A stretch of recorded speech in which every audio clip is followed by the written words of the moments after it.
I can't believe it. I have played all through everything that there is of Final Girl, minus the promo Final Girls and Terror from the Grave. This is the vignette expansion. Comes in a little tiny card box. That's all it really is, right? I've got a fancy picture of it. Ta-da!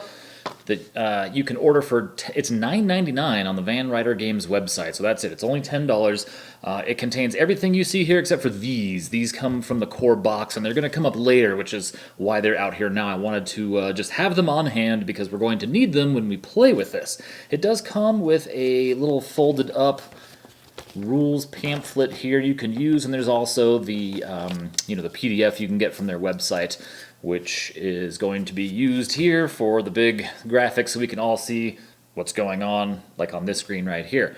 And then you can see what we have. It even comes with some little punch boards here with some zombies. We remember seeing these when we unboxed that awesome box from Van Ryder Games when Series 2 showed up, and I still haven't had a chance to punch them out yet, so I'm going to do that later today, which is going to be exciting. But I wanted to take a look, see what all the rules say, see what all these components are, see how this kind of goes here. So we have a little story bit. I watched in horror as they surrounded my brother. His screams will be forever etched in my memory. That is sister to a zombie. All right, and then of course you can play this at any location, and it has. So I read through these rules a little bit earlier today, and it has a really cool system for some of these cards. You will notice that there is a minion and a killer action on the finale cards, and at first I was like, I kept reading through the rules going, why do they keep mentioning killers? And then if you look, there's one of these cards out here, this one, this one here. So at first you wonder why it has a boot on it, because you read the rules and one of the first thing it says is, the zombies they just ignore boots on the terror cards, and you're like, what is going on? But there's a really, really cool system for that. So let's get busy. So with the setup, you pick any location you want, okay? And there's no killer board. Instead, you align the two Bloodlust cards next to the location board. So the Bloodlust track is made up of these two cards, and that's it. They just go together like this, and you have now your own what looks homemade Bloodlust track. There you go. All right, so a horror increase, some event cards. That's cool. I think that's neat. That'll play into the locale that you're at. And then of course you start with 4 horror, which is mostly standard. I like that. But you'll notice there's a new little biohazard marker over there, and we'll get to that as well here pretty soon. You'll see there's some terror cards that have that same marker on there, which in short is basically spawn more zombies. So that's how they handled the Bloodlust track. So we've got that. Let's go back to the rules here. The horror level starts at 4. We know that it's on the card. There is no killer. Instead, place 1 zombie on each exit space and on the killer's starting space. Okay, so that'll make 4, right? If there's only 1 exit space, place 1 zombie there, 2 on the starting killer space, and 1 on a search space of your choice. Place 1 of the zombie horde tokens on the face down dark power card, then place the other zombies and horde tokens in the space below the Bloodlust track. So what they're talking about, if you look at this, the bottom of the Bloodlust track here again, you've got this like empty space. It has the stats for the zombies on there, which just, they're 1, 1, and 1 is what they have. So They did a cool thing here. I can't wait to get to some of these rules because it's pretty neat. What they're talking about with the Horde is if you look at these little cards here, these cardboards, punch boards here, these are hordes of zombies, and there's 3 of them, and you can see that they actually have little symbols on them that correspond with these pieces that came with the core box set. And so that's how you'll know when you have a horde of zombies together. You only need this one little token out here, and you'll have all the zombie hit points on here. It's less about having the 20 zombie little tokens out, and more just like this is a horde of zombies that have 9 hit points or whatever. And then there's a circle around this as well that I guess if you have the minis, you can use that to signify that's that horde, right? Like this is the blue triangle horde of zombies. I just realized. There we go. That's what they're supposed to look like. I've never used them, so I'm not sure. I just threw them on the table. Made sure they all lined up right. So there's what those look like, right? That's that outer ring there would go around your miniatures that I don't have. So we're going to be using these little tokens here. And then it says place one, the Horde Zombie token, right. So place one of the Horde tokens on the face down dark power card. So we have these 3 different dark power cards. You can see it has a Horde of Zombies logo on there, right? Same as this right here. And you will start the game with one of these on that token. And that's the first Horde of Zombies that you're gonna have when you get a Horde, which we'll get to in just a minute. Take the 4 vehicle tokens and shuffle them face down, then evenly distribute them face down to the exit spaces. Okay, and then it tells you what to do if you have an odd amount of spaces. So you'll see that on these there is a little steering wheel. Boy, that looks like some car from the 80s or something. I swear that's like a IROC or something steering wheel. And then like a Camaro. And then you have the X. So there's an X here and an X there as well. And so they all say vehicle on the back of them there, right? So there's 4. There's 3 X's and the one with the steering wheel. And so you're going to place those on the map as well. Take 4 vehicle tokens, blah, blah, blah, evenly distribute to the exit spaces. And then so how do you win this, right? How do you win? You kill all the zombies and all the hordes. That's it. When they're all gone, you instantly win. How do you lose? You die, or if there are already 3 hordes in play and a 4th one would be created. Okay, so the hordes thing you'll see on the right side of your screen. We'll get to that in just a minute. We have to talk about how the zombies work, and then we're going to talk about how the hordes work. Then we're going to take a look at some of these components, and then I think we're going to take a look at the special vehicle setup, because that's really wild too. So the zombies, okay, so remember they have 1 hit point, they do 1 damage, they move 1 space. They are all considered minions. And again, you're reading these rules for the first time going, why on earth is there a killer here? And you're thinking to yourself, there's no killer on this board anywhere. You would never have this with a killer in play either. It's just, why is that? Spawning the zombies. When you see the biohazard symbol, it's kind of hard to see on that little graphic there, but that's what they're talking about. When you see that symbol, spawn a number of zombies as indicated by the current bloodlust level. Place 1 zombie at a time at each exit space, starting with the one with the least number of zombies in it, then the one with the next least, and so on until the number of spawned zombies indicated has been placed. If multiple exit spaces are tied for least, start with the one farthest from you. So what that sounds like, and I can see why some people may have had trouble, parsing that, because it sounds like you're spawning a ton of zombies. I don't think it's that bad, right?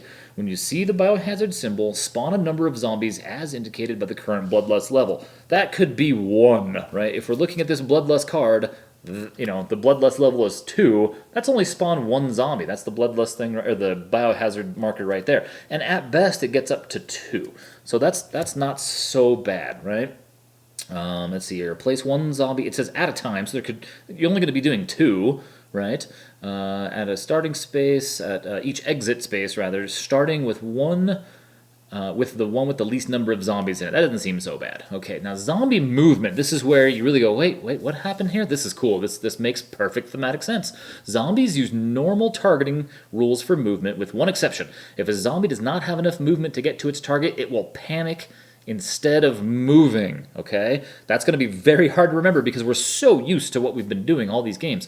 This means that if there's no valid target within range of the zombie's movement, it will shamble 1 space in a random direction. Okay, and then you'll see on the side there, it says zombies are slow. They will only move once during the killer phase, which is during the minion action. So if you look again back here at the finale card, at the very top of it here, it clearly shows minion action. They're going to target and walk, or panic if you're not nearby, right? So that's what that is. And then add more zombies, okay? Well, after they attack, add more zombies. So that's how that's going to work. Let's see here. They ignore all boots on the terror cards, right? So you'll see here zombies are slow. They will only move once during the zombie phase. As such, zombies ignore all boot icons on terror cards. And remember, we have a boot right here on a terror card that comes with this expansion. Zombie attacks. They attack as a group, attacking 1 target in their space and dealing damage equal to the number of zombies in the space. Zombies always prioritize victims over the final girl. So some victim might get hit for 30 points of damage, right? You have the whole horde attacking 1 person. Anytime, and now this is important to remember too. This is where it gets like hard to remember exactly all the details of the zombies, because there's a lot of differences between anything you've ever played before with Final Girl. Anytime a victim is killed by a zombie, replace the victim with a zombie token and increase bloodlust as usual. So you get bitten by a zombie, right? Your little yellow meeple here gets bitten by a zombie, it turns into a zombie, right? Makes perfect sense. Now for the fun part here, right? The hordes. There are 3 horde tokens, okay? Each symbol matches the victim holding boards that come in the core box. Horde creation. If there are 3 or more zombies in a space at the end of the killer phase. Now that's going to be the thing to remember. At the end of the killer phase, they become a horde. Replace all the zombies in the space with a horde token. If this is the first time a horde is created, use the horde token on the dark power card and reveal the dark power. Now you'll notice that there is no dark power on this, right? Like when you assemble this for essentially your killer bloodlust tracker here, there's no dark power like there would be like with a normal killer board. So that's why it's set there, so that you remember to flip that over. Now the dark powers happen. What does this horde have? What does this play have for horde special powers? Give the horde equal health equal to the number of zombies that formed in the horde, which is going to always start with at least 3. Use health markers and the included multiplier tokens if needed. So basic. Oh, and hordes. This is important. Do not use final health tokens for hordes. Okay, which is really nice. Really nice. So basically the idea is here, right? You get 3 different zombies, or say you got 6 zombies in one space. At the killer phase ends, you take all those little zombie tokens off because they can be, regular zombies. You're going to need them elsewhere. You'll take one of these bigger zombie horde tokens, put it in that space, and then, if we cleared off six zombies, well, in this case it's the moon, would have 6 health here, and that zombie horde runs around. And what they're talking about with the multiplier tokens is the little heart token over there that says, 2 times. If you flip it over, it's actually 5 times. So I guess that can get out of control pretty fast if you're letting the zombies just kind of roam around and do whatever they want. All right, so that's how you create a horde. Now, a horde, and here's the thing where I went, oh, that makes so much sense. A horde is considered a killer for all purposes. Victims will not follow you into the space, etc. And the zombie rules do not apply to it. So suddenly you have a regular killer out there, and you are no longer doing the minion action. You're doing the killer action now, right? Now we have between 1 and 3 killers, potentially on the board. The term killer refers to all hordes except for when a special effect makes you place or move the killer somewhere. So I remember, Geppetto would have, move Geppetto to the big top or whatever, right? And they have a special rule for this. So in those cases, choose only the closest horde to the destination space and apply the effect. Horde's movement and attack values are on the bloodlust track. That's going to be difficult to remember too, because I want to say that zombies move very slowly and they're always 1. That is not the case. They can get up to a 2 movement, and they can do tons of damage. Look at that. Look at that. 6 damage. I would not want to get smacked by a zombie horde, that's for sure. Okay, let's see here. When a victim is killed by a horde, increase the horde's health by 1. That's just like, you kill a zombie, you kill a victim, it becomes a zombie. Now you kill, a victim, it adds to the horde because it's just part of the zombie. Hordes have no upper health limit. Oh, good, we know how well that works out, right? Ratchet lady. And will always gain health during health effects, which that's kind of, I guess it makes sense, but dang it. A horde always remains a horde. It does not ever disband back into single zombies when its health drops below 3. A horde moves as a single unit, and if it ever shares a space with a zombie, the zombie is removed from the board.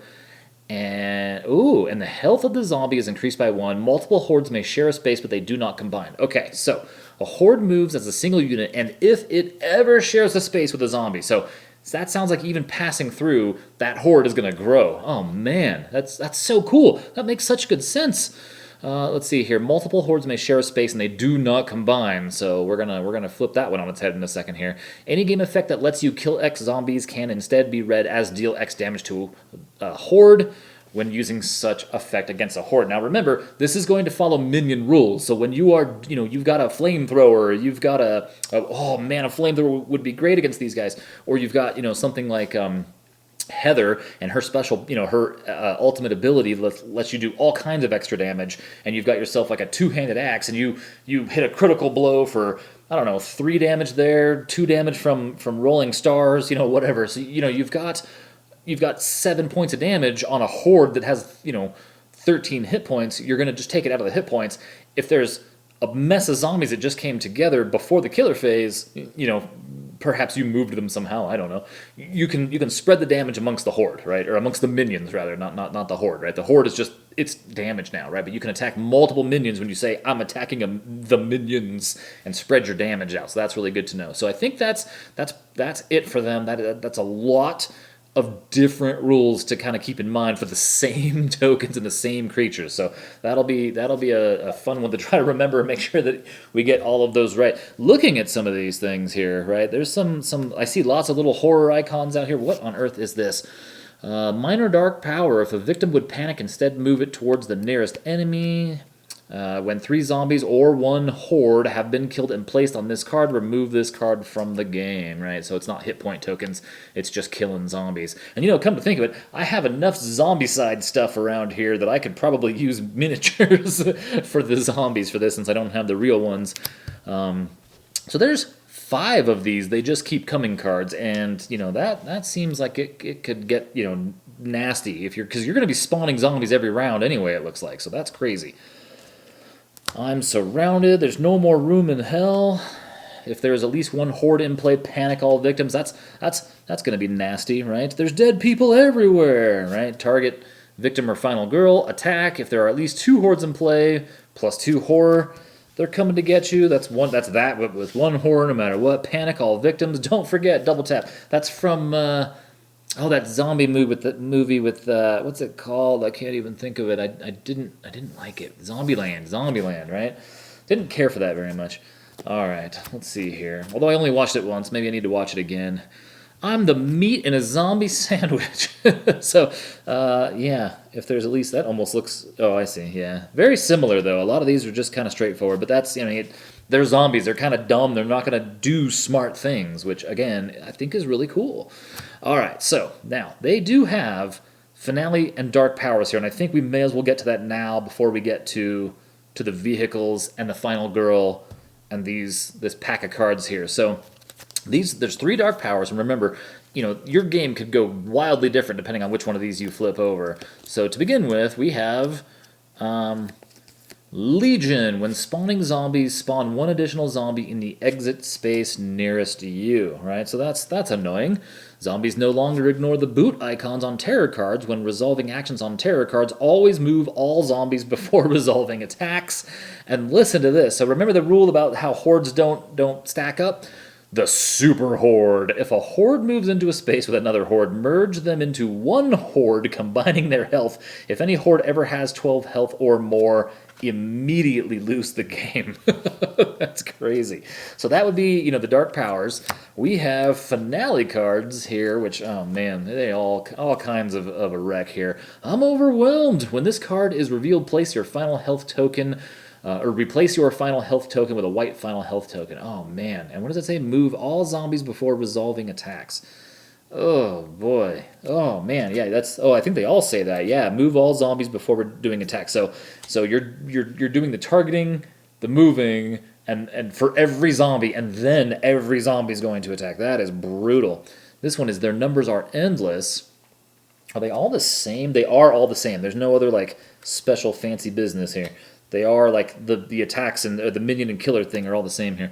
If there is an enemy in your space at the end of the action phase, you lose 1 hit point. Wow. So, really cool though. I mean, for zombies, I think that's perfectly thematically appropriate. Again, of course. I mean, that's the magic to what Van Ryder Games has figured out here. Stick to the theme, right? And then make it work mechanically, and it's just golden, right? It is just golden. So the last thing, so here's the 1 final girl. This comes with Patsy. She has move 1 space, minus 1 horror, plus 3 time, and a heal, and 6 hit points. You're probably going to need a lot of hit points to survive a zombie horde chomping down on you. And then she has, for each additional victim saved, move 1 space. But her action, once per action phase, you may spend 2 time to deal 1 damage to an enemy in your space. The killer cannot lose its final health as a result of this effect. So, not an easy way to finish off a horde of zombies or, the Hans or whatever. But still nice to have added damage. Anything that adds damage in this scenario, or most scenarios, is really, really nice. Now, let's get to the vehicles. This comes with, I think it's 13, I think they said, in the components list here. 13, yeah, 13 vehicle action cards. And what this is every single map. Some of them are duplicated, right? Like here's 2 scooters. Here is 2 gurneys, and there are 2 rafts. Everything else only has 1 card. These represent every single vehicle out of the 10 feature films, right? So the ski dozer from Station 2891 is in here somewhere, right here, right? Ski dozer, okay? The police car from Frightmare on Maple Street, you know. The helicopter, this is for Creech Manor. The superloader for the USS Conrad. The golf cart for the Carnival. The cable cars, this is for the Sacred Groves. The motorboat is for Camp Happy Trails. The raft, obviously, for the Storybook Woods. The gurney for Wolf Asylum. And the scooter for Wingard Cottage, right? And what it does is it completely changes how the vehicles work in these levels. So there is an entire thing here. Look at this. This is the backside of the little rules pamphlet it came with. I did add a little thing for the from the FAQ on here. Just to make sure, I didn't have any space on this screen to add it, so I just threw that little bit on here because that's the only bit for Terror from the Grave. It says, do I spawn zombies after each zombie moves during the default killer action? So remember, the default killer action here looks like that. The default killer action looks like that. No, that would be, you would lose so fast. I don't remember which page I was on now. Was it that one? No. Oh, there's a big zoom of the box again. Which one did I have? There it is. Okay. I didn't label these appropriately. After each zombie moves during the default killer action, no. Move each zombie and then perform the spawn action once. Do not spawn zombies for each zombie that moves. You will lose very, very quickly if you do. So that's just remember you're not spawning a million zombies out there.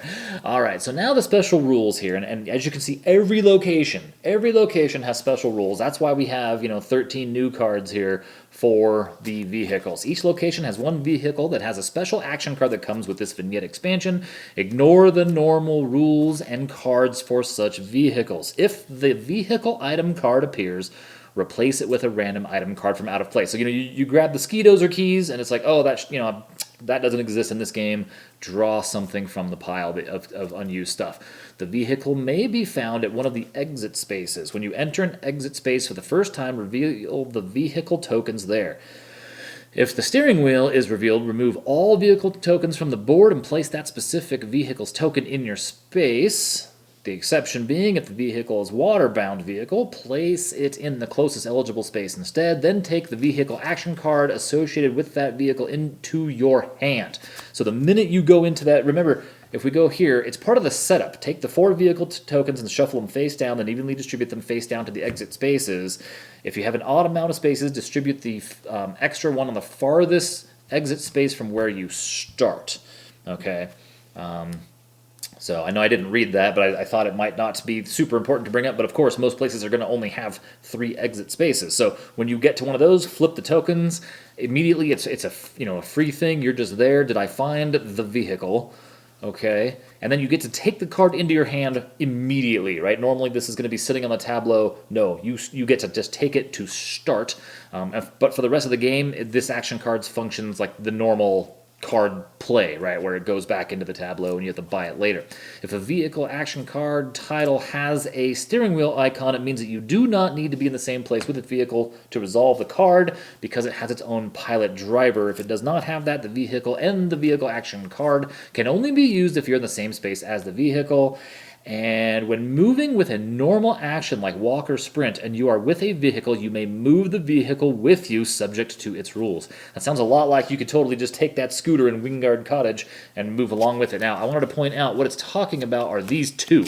I didn't see any other cards that move by themselves. It's the police car and the helicopter. They have the little steering wheel icon up at the top here, right? So you don't have to be in the space with them. You can play the card and make them do their thing, right? Obviously, Officer Cop is driving the police car, and then there's a helicopter pilot, flying the helicopter around because you are probably not a helicopter pilot, right? There's a good chance of that anyway.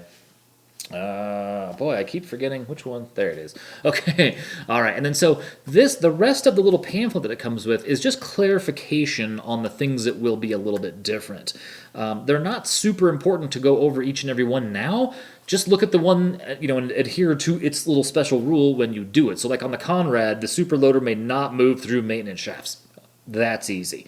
The Storybook Woods has a little bit more. When found, place each of the 4 raft tokens so that each is touching both the river and a non-exit space. 1 token must be placed in the raft's starting space, closest to the exit space you are in when it was found, right? So, they just have little things like that. Even Wolf Asylum says just you may move anywhere on the board, right? Like nothing really. The scooter can only be outdoors. The ski dozer can only be outdoors, and you can use it to blow a hole in the lab if you want, right? So there's just little things to look at there. But the cool part is what's on these cards, and this is the important thing to look at, right? So you are going to Maple Lane, you find the police car, and it has a whole load of special abilities now, right?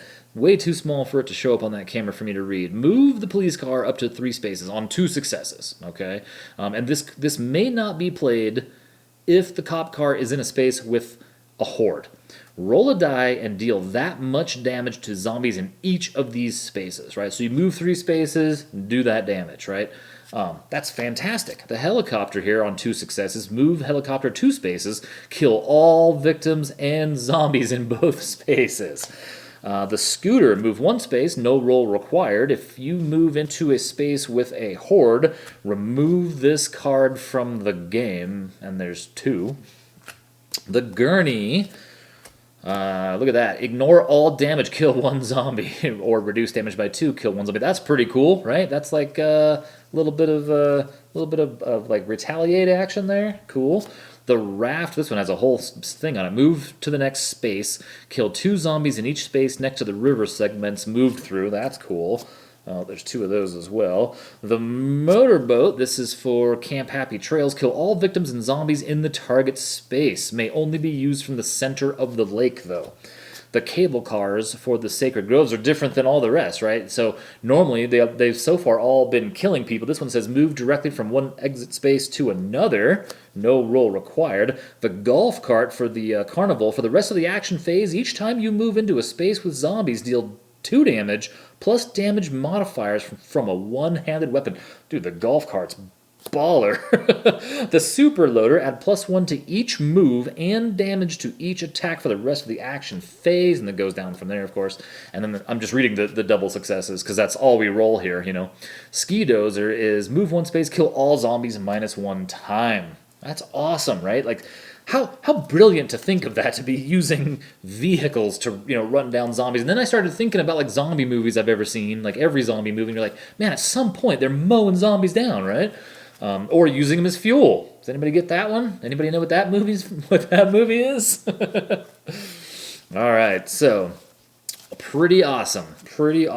There's a lot going on here, and it's gonna be a little weird to remember that you're absorbing zombies, moving a horde around, and then the horde only forms at the end of the killer phase, and a couple of little things, but not overall any more difficult than anything else. It's just that it's hard to play this game because you've got these core rules locked in your brain, and yet every play of it, they're just slightly different. And so I don't know. That's my excuse as to why I make so many mistakes. All right, well, I'm very excited to play this. This is Terror from the Grave for Final Girl. Can't wait to see how bad I get beat up. All right, we'll see you soon.